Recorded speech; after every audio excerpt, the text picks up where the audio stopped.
નમસ્કાર, હું છું કેતલ અને આપ જોઈ રહ્યા છો CB24. કેન્દ્ર સરકારે ઓપરેશન સિંદૂર ચલાવી આતંકવાદીઓનો ખાત્મો કર્યો તો આ અંગે ભાજપના પ્રવક્તા સંબિત પાત્રાએ પ્રેસ કોન્ફરન્સ યોજી હતી.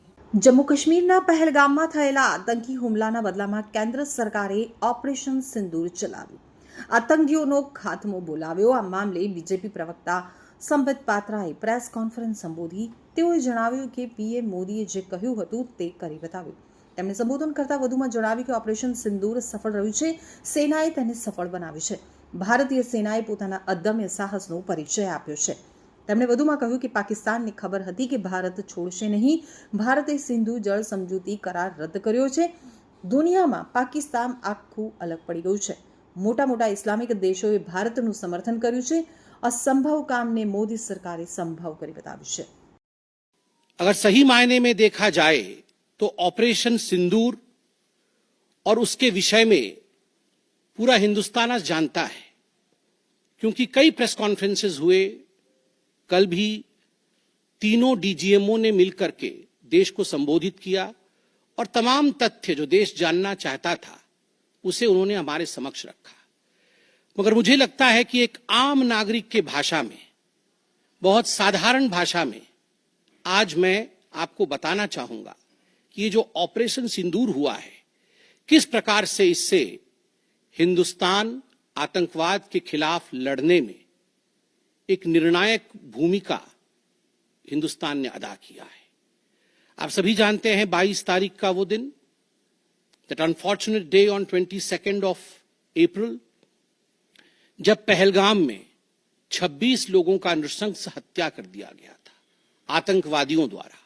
वह आतंकवादी जो पाकिस्तान से आए थे, वह आतंकवादी जो पाकिस्तान द्वारा प्रशिक्षित किए गए थे, आतंकवादियों द्वारा प्रशिक्षित किए गए थे. उनमें 25 भारतीय थे और एक नेपाली नागरिक था. प्रधानमंत्री श्री नरेंद्र मोदी उस समय विदेश दौरे में थे, सऊदी अरब में थे.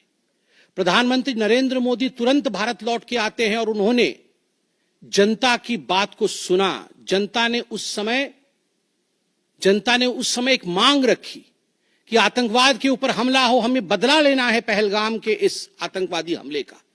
प्रधानमंत्री ने बिहार की भूमि से ऐलान किया और यह वादा किया कि मैं वादा करता हूं कि जो आपकी इच्छा है कि आतंकवाद के खिलाफ हमला होगा, हम पहलगाम के इस आतंकवादी हमले का बदला लेंगे. We will avenge the death of 26 people. प्रधानमंत्री ने कहा यह जो बदला होगा यह आतंकवादियों के कल्पना से बाहर का बदला होगा, और जो बदला हुआ वो आतंकवादियों के कल्पना के बाहर का बदला था. प्रधानमंत्री जी ने कहा कि हम घुस के मारेंगे और मिट्टी में मिलाएंगे आतंकवादी के ठिकानों को, और आतंकवादियों के ठिकानों को प्रधानमंत्री नरेंद्र मोदी जी के निर्णय ने और हमारे सेना के अदम्य साहस ने मिट्टी में मिलाने का काम किया. यह वादा प्रधानमंत्री नरेंद्र मोदी जी का था. 22 तारीख से 7 मई तक लगभग ये 14 दिन आप सभी ने देखा पूरे भारतवर्ष में एक प्रकार से एक माहौल टेंशन का था, प्रेशर का था कि तुरंत निर्णय किया जाए, तुरंत एक्शन में आया जाए. बहुत सूझबूझ के साथ, सोच समझ करके, स्ट्रैटेजी के साथ.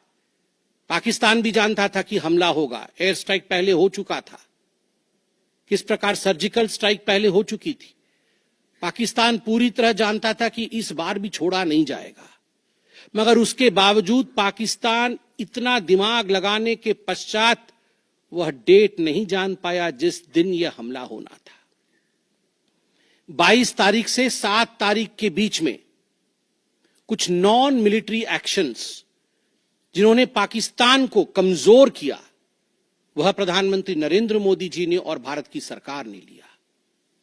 ये जो ऑपरेशन सिंदूर है, इसका एक मिलिट्री पोर्शन है तो एक नॉन मिलिट्री पोर्शन भी है.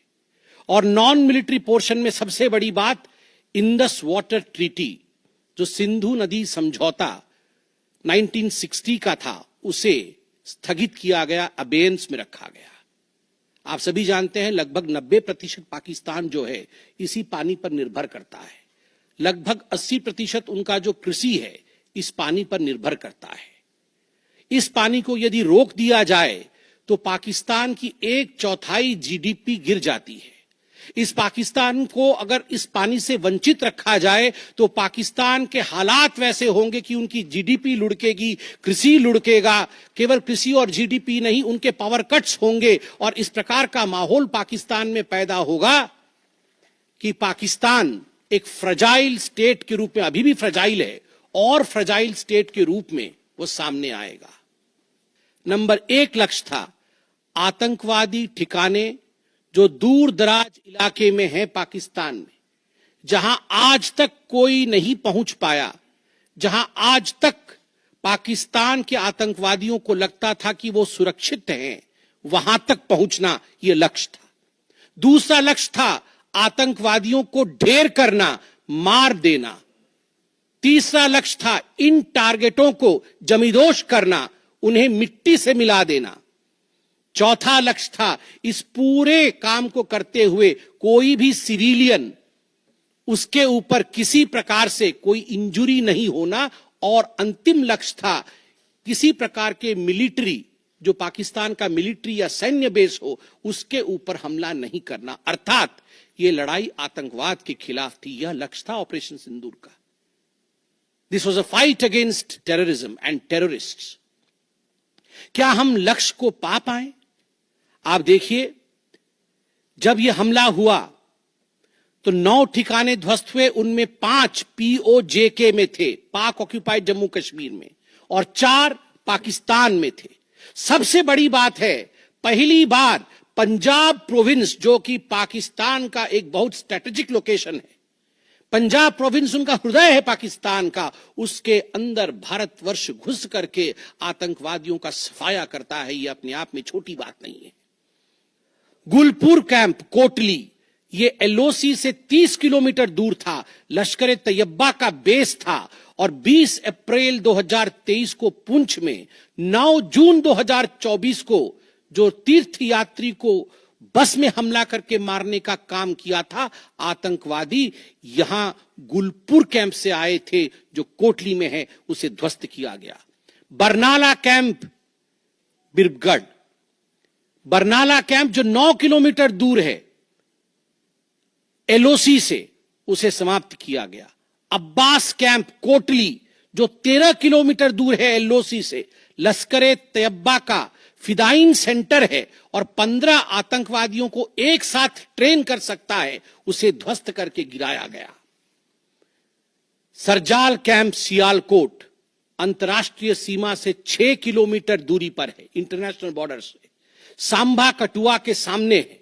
और मार्च 2025 में जम्मू और कश्मीर पुलिस के 4 जवान शहीद हुए थे, उनको मारने का काम इन्हीं आतंकवादियों ने किया था जो सरजाल कैंप से आए थे सियालकोट के। उस कैंप को ध्वस्त कर दिया गया। महमूना जाया कैंप सियालकोट जो कि 12 से 18 किलोमीटर इंटरनेशनल बॉर्डर से दूर है, मैं LOC की बात नहीं कर रहा हूं, इंटरनेशनल बॉर्डर से, और हिजबुल मुजाहिदीन का अड्डा है, बहुत बड़ा कैंप है। कठुआ और जम्मू क्षेत्र में जो भी आतंकवादी गतिविधि होती है, सियालकोट के इस मजनूमा जाया कैंप से आतंकवादी भेजे जाते हैं। भारतवर्ष ने उसे ध्वस्त किया। मरकज तैयबा मुरीद के, जो कि अंतर्राष्ट्रीय सीमा से 18 से 25 किलोमीटर दूर है।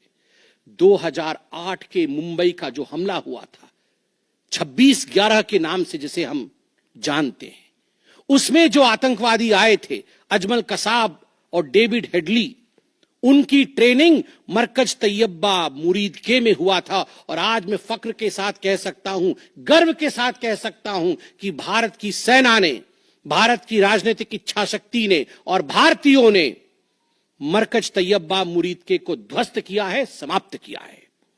मरकज सुभान अल्लाह बहावलपुर इंटरनेशनल बॉर्डर से 100 किलोमीटर की दूरी पे है। विश्व में किसी ने ऐसा नहीं सोचा होगा, पाकिस्तान ने तो सपने में भी नहीं सोचा होगा कि भारत की सेना के पास, भारत की एयरफोर्स के पास और भारत के राजनेताओं के पास ऐसी इच्छा शक्ति होगी कि इंटरनेशनल बॉर्डर से 100 किलोमीटर दूर घुस के वो हमारे आतंकी अड्डे को ध्वस्त कर सकते हैं। मरकज सुभान अल्लाह, जो कि जैशे मोहम्मद का मुख्यालय था, उस मुख्यालय को भारत की वायुसेना ने ध्वस्त किया। यह कोई छोटा विषय नहीं है। यह बहावलपुर एक ऐसा स्थान है जहां यूनाइटेड स्टेट्स, यूएस भी अपने ड्रोन नहीं भेज पाया था। उस जगह पे भारत घुस के मारता है। आज का भारत, आज का नया भारत